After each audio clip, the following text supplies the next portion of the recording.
Welcome to the unit Wit and Humor. This unit, the story begins with a scene in which Mrs. Slater is seen laying the table. She calls her daughter Victoria and advises her to change clothes before her aunt and uncle Ben Jordan and Elizabeth Jordan arrive. Victoria asks her mother,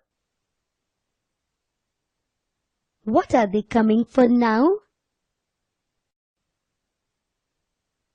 "Your father informed them about your grandpa's death through a telegram, so your aunt and uncle may arrive at any time. Change your clothes now." Mr. Henry Slater raises a doubt if the Jordans would come at all. "Do you think they would really come? Because I remember when you both had a fight, your sister said she would never step into our house again." "Of course, dear, but I'm sure she would definitely come at least to have her share in our father's property. We have to do some important things before Jordans come." "What should we do, Amelia?"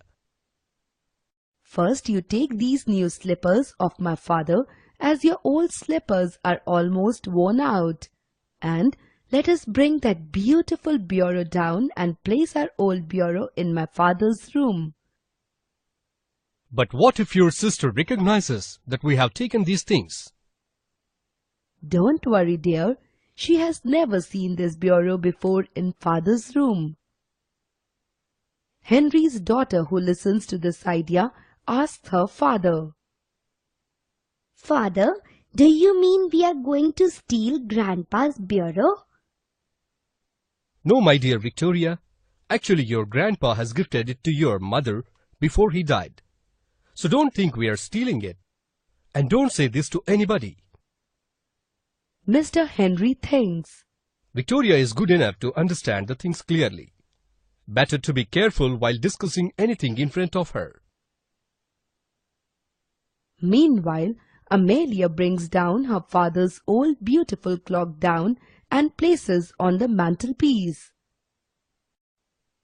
Now, Mr. Ben Jordan and Mrs. Elizabeth Jordan enter the scene.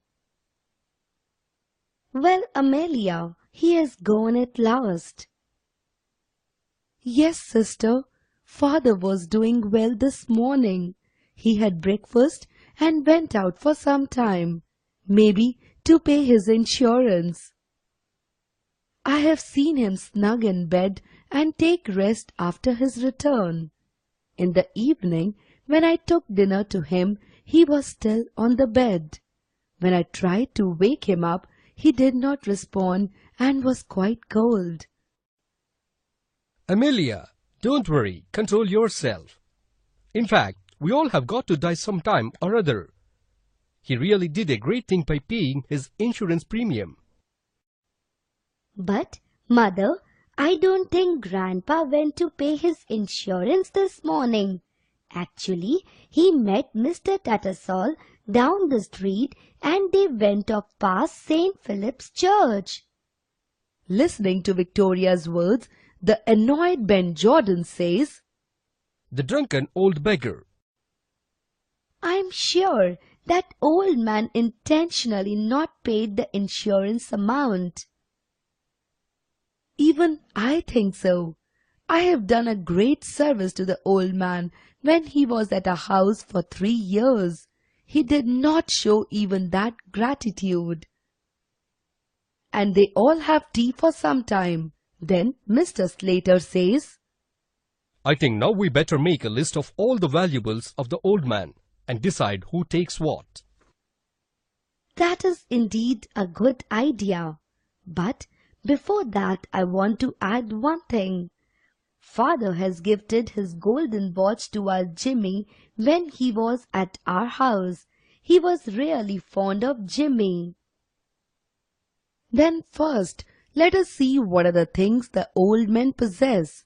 Victoria, why don't you go upstairs and bring the bureau keys from your grandpa's room?" Victoria looks nervous. "Me? Grandpa's room? I don't like to go upstairs now. Don't be so silly, Victoria.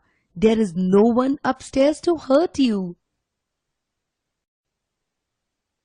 Victoria goes upstairs and immediately comes running down shouting, Grandpa is getting up!